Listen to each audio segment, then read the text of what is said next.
Ladies and gentlemen, we kick off now our afternoon session. Already, once again, we've had something to eat. We've had a little bit of networking as well, I'm sure, and we're ready, aren't we? Yes, we are. We're ready to move on to our next session. So we jump in now into AI, artificial intelligence.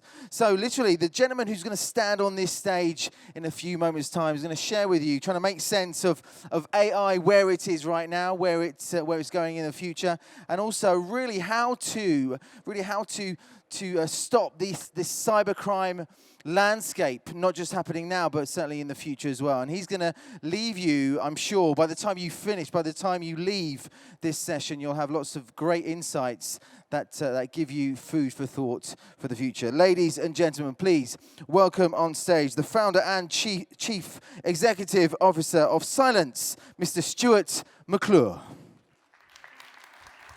Thank you. Well, welcome everybody. Guten Tag. I'm not going to try any more German than that, so you're safe. Well, I've been asked to talk about something a little different, and you probably haven't seen it too much in the show yet. Although if you have, please let me know, because I'm always keen to understand where people have really tried to apply artificial intelligence into the technologies that they make. You'll see it a lot, of course, with some robotics. But no one has really applied it into the space in the world of cybersecurity until we came on the map back in 2013-14. But what I want to talk about is something a little bit bigger, which is how do we take this artificial intelligence concept and apply it broadly to all of humankind to create good in the world, to really create a positive impact and influence in the world today and all of the problems that we face every single day. So I want to paint a little picture. Oop, got to go back. So first of all, where most of us stand today is here, which is we are firefighters. We have to wait until somebody bad starts the fire, and then we have to respond as quickly as humanly possible to get the least impact of that fire to the forest or to the building or to the company. And from a cybersecurity perspective, that's always been what's called detect and respond. Detect that there's a problem and then respond as quickly as possible. And the only way to detect that there's a problem is human beings. Being out there in the world, watching a screen somewhere, looking at activity on an endpoint or on a network, and then racing to go figure out how quickly they can shore the problem up and stop it. And there's really been no way to actually prevent the attack. Now, you can protect, but protection is just detect and respond. The same concept comes in the world at your own house, in your own homes. If any of you have any sort of security system at your house or even at your work, they don't prevent a bloody thing. They don't prevent a single solitary thing. What they do is detect when a bad guy gets into the environment, your house or your work, and then responds as quickly as possible. Calls the police, sounds an alarm, something of that nature. But that's after the fact. It's too late. They can be in and out before you even really get a clear picture of them. So there's really been no way to truly prevent any kind of these physical attacks or cyber for that matter. So what that's created is really this giving up sense, this we're throwing in the towel, we're raising the white flag and surrendering to this goal of prevention. And what that means is that a lot of the organizations to create high-performance response teams have been simply adding on rocket boosters onto the mop bucket to go clean up the spill faster. And while that is great and a positive to get things better, it's actually not preventing anything. So all of these same problems keep occurring over and over and over and over and over and over again. Now, I wrote a book called Hacking Exposed a long time ago. Has anybody heard of that book or have it? Just curious, in this audience? Okay. All of my employees. I like it. I'm glad they came. So if you haven't heard of it, it's been a long time book. It's actually in German. I think it was translated in German at least 2 or 3 editions ago. But it is a full encyclopedia of how the bad guys get in to networks and systems and applications and databases, and the actual attacks themselves. And it gives you the recipe to go and do it. Now, a lot of people used to say, well, aren't you just helping the bad guys break in? And the truth is, the bad guys don't need any help. The bad guys don't. It's the good guys that need to know how the bad guys get in so that they can go and prevent it. And, ultimately, though, all of these attacks, and we've been tracking it now for, almost 2 decades, sadly, none of these things change. So the book, Hacking Exposed, all the content has not changed one bit. And that's because every attack is basically known. Now, that is a big myth buster here. So a lot of people think that, all these guys are so sophisticated, they're so advanced, there's no way to keep up with them, right? Because they come up with all these brand new ways to break in. And I'm here to tell you right now, there are no new ways to get into a computer system or network, period. Now, however, us in the industry tell you that. Because why? Well, then you have to keep buying our stuff, right? If we're the only ones that are in the know and know how the bad guys work and have to respond quickly, then you're going to come back to us every single day and ask for our help. The truth, however, is completely the opposite.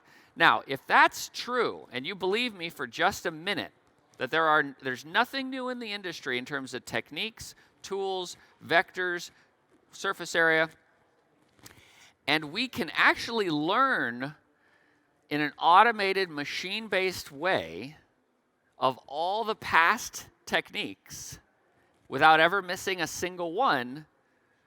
When a new one comes in tomorrow, we're going to call it bad, even though the world has never seen it before.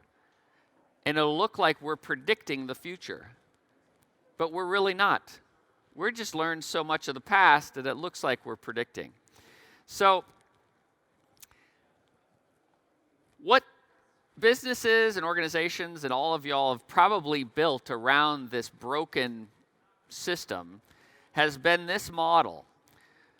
And if you look at the way we all build our programs, you really have to look to the top right of this 9-box quadrant, which is the highest risk, responsible for pretty much all just a response program in the most manual of ways. So people, butts in seats, staring at screens all day long. And they're responding after the fact. Now, as you get lower on the y-axis, you go into detection early on and stopping, or preventing it from the very beginning. And then on the x-axis, you have everything from an automated, semi-automated to a manual effort. Now, what you want to drive, of course, in all security programs is going down into that true prevention in an automated way so that you can minimize the need for brain power every single day to keep an eye on stuff. And then, of course, you want to control the amount of control friction. Now, what we've had here from a control friction perspective is to mitigate a lot of these security risks, they've made a lot of requirements of you, the user. So they've said, okay, we're going to remove this app. We're going to limit your ability to go to certain websites. You can't plug in any USB stick. It can only be the ones that we supply. That's called controls. And the more controls you put on a user, the more friction and the less productive they are on a computer, right? So you want the least control friction with the highest amount of security, generally. And that's the problem, is that no one is really focused on that true prevention. So what we've seen in the industry now for the past 2, almost 3 years since we released our technology is this migration away from everything that you know, because that's all signature-based, to this truly signatureless world applying AI to cybersecurity. And you can see some of the paths along the way that they've taken, the whole industry has, from traditional AV, which is just a signature. It's somebody gets hacked, then you determine how that system got hacked, then you send it up into your cloud or send it out to your users, and hopefully in that period of time, you don't get hacked with the same technique. Well, you start to evolve into things like in-memory exploitation with HIPs, sandboxing solutions, both on the endpoint and the network, isolation technologies, and then now EDR. But ultimately, all of it is still signature-based and all moving towards true AI. So what the heck is AI? You're going to hear a lot about it. You guys probably think you know a lot, and hopefully I'll add a couple of bits, because at its heart, in a nutshell, what AI is biomimicry. Now that word in English means simply that we're mimicking biology. We're just copying what 4 billion years of organic evolution on Earth has created. A very efficient, highly impactful solution to survival. So it's these patterns that nature has created that we're actually going to duplicate inside of a computer so it can think better than us. It can be faster. It can be smarter. So a real quick test. Each of these images represent either a city landscape from the top down, okay, of highway infrastructure, or a brain nerve cell, or a brain cell, a neuron. Okay, now I'm going to give you just a few seconds to look at all three. I want you to pick. There's only one brain neuron, okay?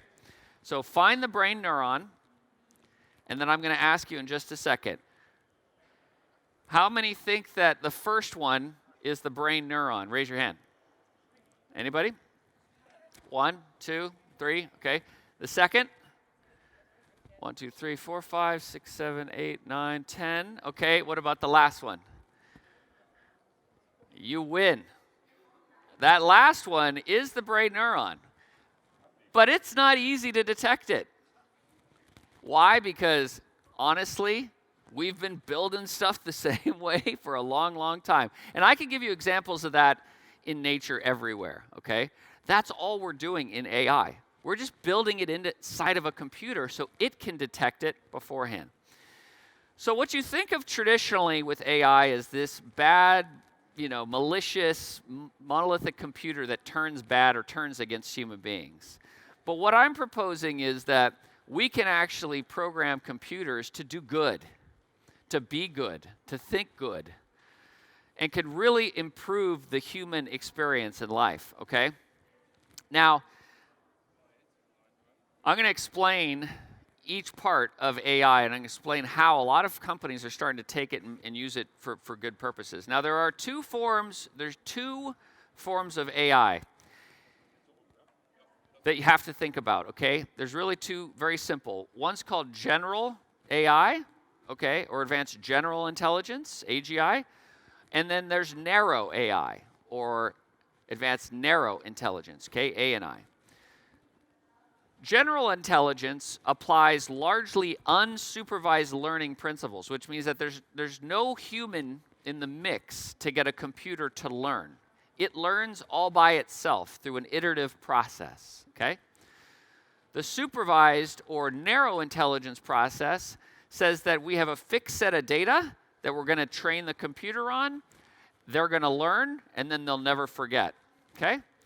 Now, those that are applying unsupervised learning techniques, or AGI, or general intelligence, are very, very, very few. There are very, very few that are doing this.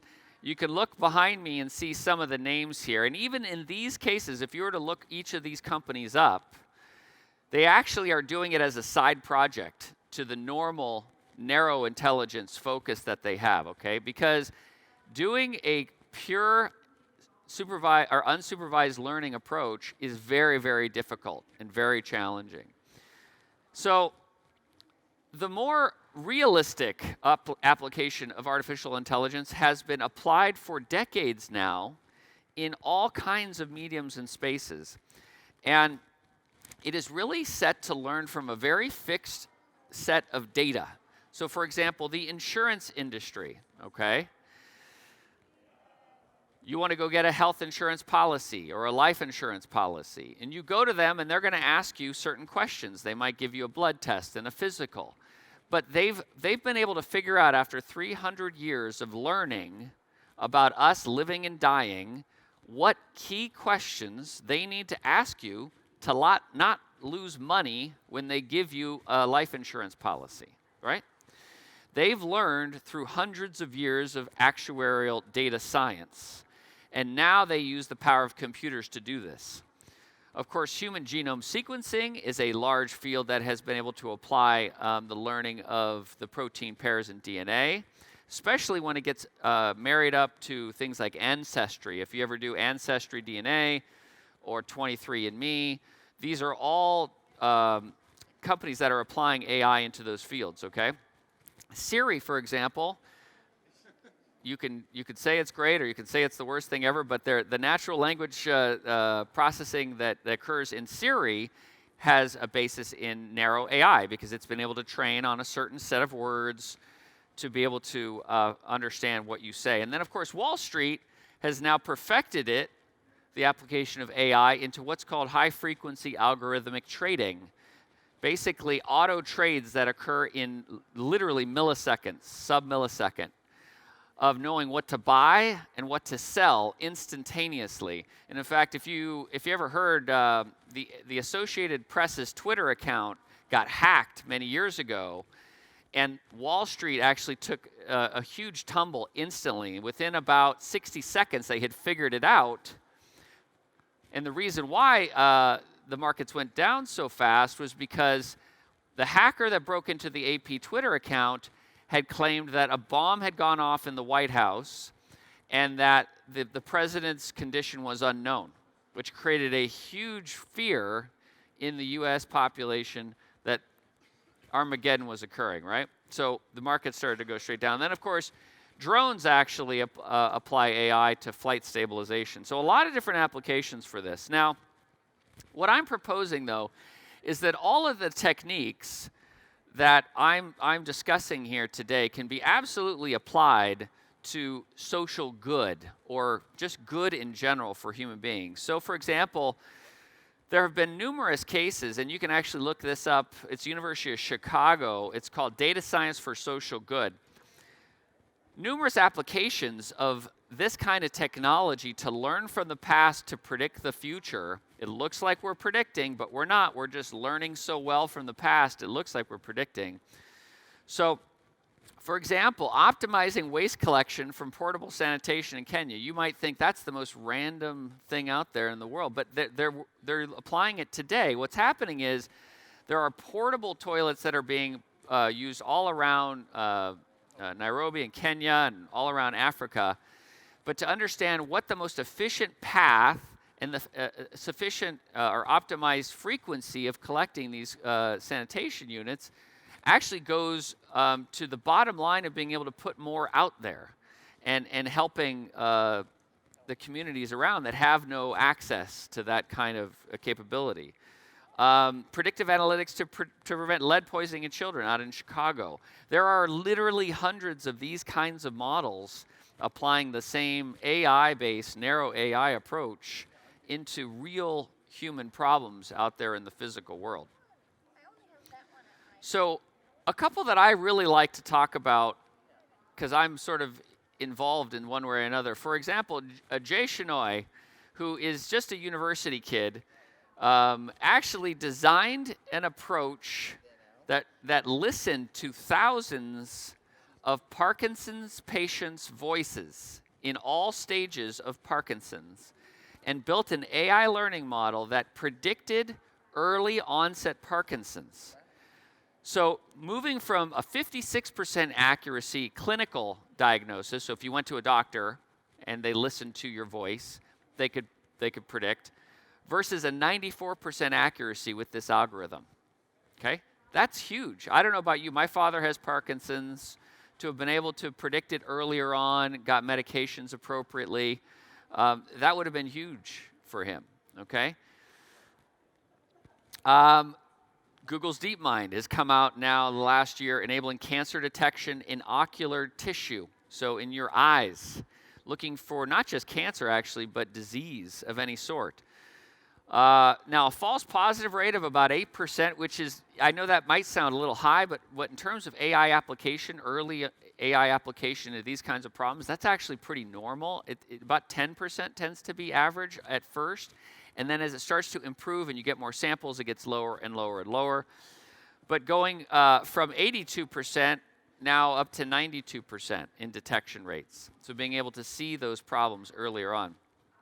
This is a great idea, and I was excited to see them using this.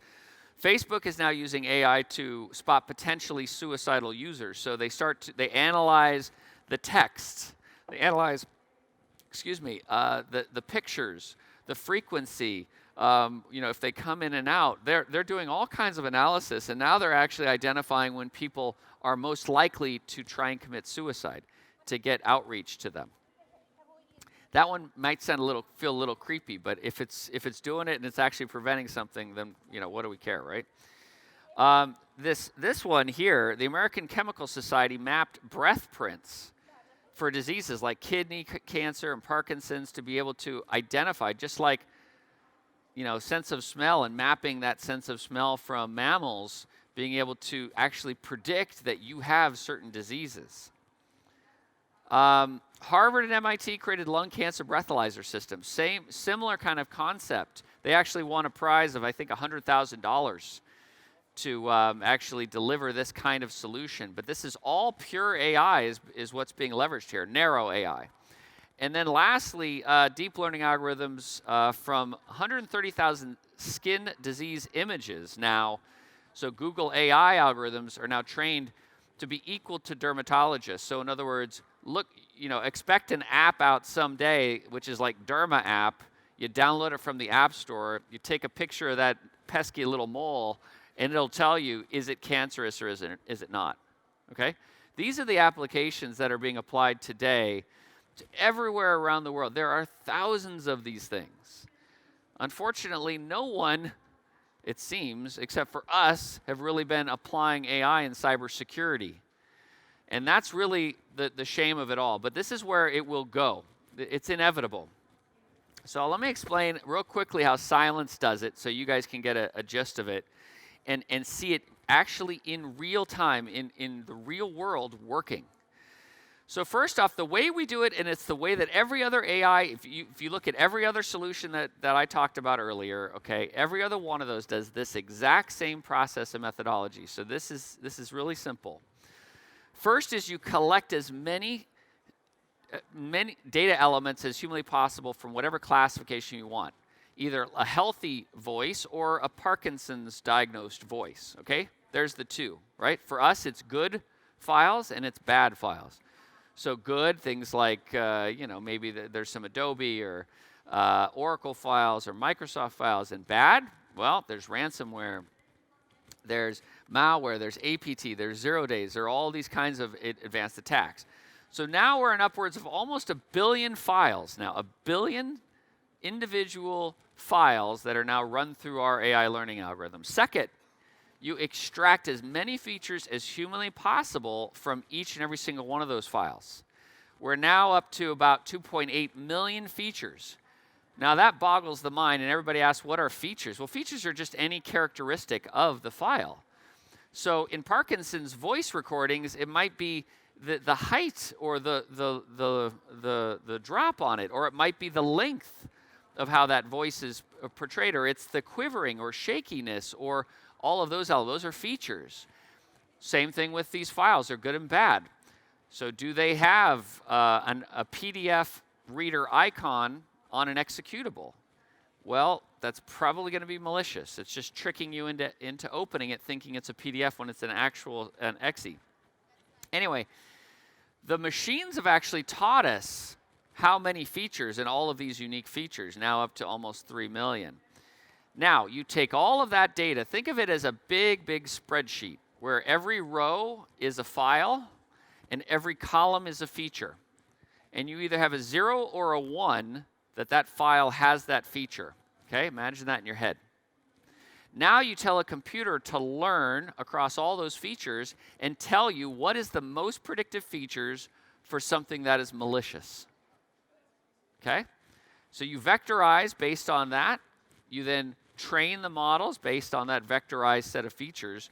And now you have the ability to classify and cluster down to these real statistics today. Those statistics come from our data set of all of our customers and all the endpoints that we protect, 4.2 million endpoints today and growing quickly.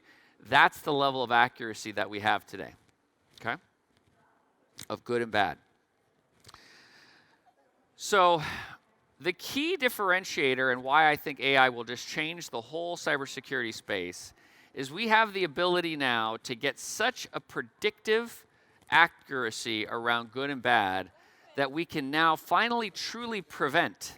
We can actually stop it before it ever starts and do it whether we've ever seen that file or not. That is the true differentiation. But where we need to go after this is really the big challenge. So in the world of all threats, remember that Hacking Exposed book, okay? There are really just at the core of hundreds and hundreds of attacks that I document in this book. There are 3 ways into a computer system or a network, and that's it. It's just 3 ways. If you just remember these 3 ways, you'll be the smartest guy at every nerd party you want to be at, okay? The first and the largest is execution-based attacks. And that's what we do. We prevent execution-based attacks. Malware, spyware, adware, pups, 0 days, APTs, exploits, you name it. The second is identity-based attacks. So usernames and passwords, right? How many of you remember, literally have to remember dozens, if not hundreds, of passwords? I think I carry like 300 passwords on me at any given point in time, just to get into my systems. Well, the same AI can be applied to the identity space as well. And lastly then is denial of service or resource starvation. TCP, UDP, IP, ICMP, core-based traffic that you can actually learn what is healthy traffic and learn what is malicious traffic. So with that said, you'll be able to pass any trivia question around core-based attacks. So with that, let me go ahead and turn it around and see, does anybody have any questions for me? I'm happy to take a few questions and kind of go deeper if you want to talk about AI in general. Don't be shy. Yeah. There is a microphone. Hi there. Hi there. My name is Mike. You mentioned some technologies basically that you are using, unsupervised learning or AI. I'm quite interested. Would it be that you're applying some neural networks, self-organizing maps, or I don't know, KDD, or what is it that you're using? And how do you know? How do you differentiate between? Because you're giving some kind of a database to the AI, and it has to choose, right? It has to Correct. It has to have some kind of algorithm that will tell it that, okay, this is malicious and this is okay. Right. So. And what is the error rate? Thank you. So, yep, no problem. So the question, just to repeat, that I heard was, okay, what algorithms are you actually using, and basically, and how did you get it to go and train it on the good and the bad or whatever? So the algorithms we actually started working with were logistic regression, which is like the most basic form. It's like one step up from decision tree, algorithms, right? But we found out that really caused a lot of false positives. We couldn't get under 8%, let's call it, on false positive. We knew that was not productionalizable. So we went into K-means, we went into all kinds of others, but we settled on neural nets. So neural networks tends to be the most highly efficient, so that can actually be applied on the endpoint, as well as use inside the decision making in real time of good and bad. And it's been brilliant. So, and how we've done it, obviously, is we just take the 2 data sets. We take all bad files with all features, and we take all good files with all features, run it through the neural network learning algorithm. It then determines a vector map of bad and good, and that's merged, put onto the endpoint. That way, too, you never need to be connected to the internet again. You could be offline for years, never get a single update. How crazy is that? You know, antivirus, what? You got to be always update, always right there, getting the latest signatures, because it's a signature technology. We are not. You can be offline for years and have the same effectiveness with a piece of malware that was created tomorrow, this morning. That's the just amazing, cool part. And again, it looks like magic. It sounds like magic. Most of y'all will just think I'm just full of smoke. But all you have to do is just go test it yourself. You'll see. Ladies and gentlemen, with that, please, a warm round of applause for Stuart McClure. Thank you so much, everybody.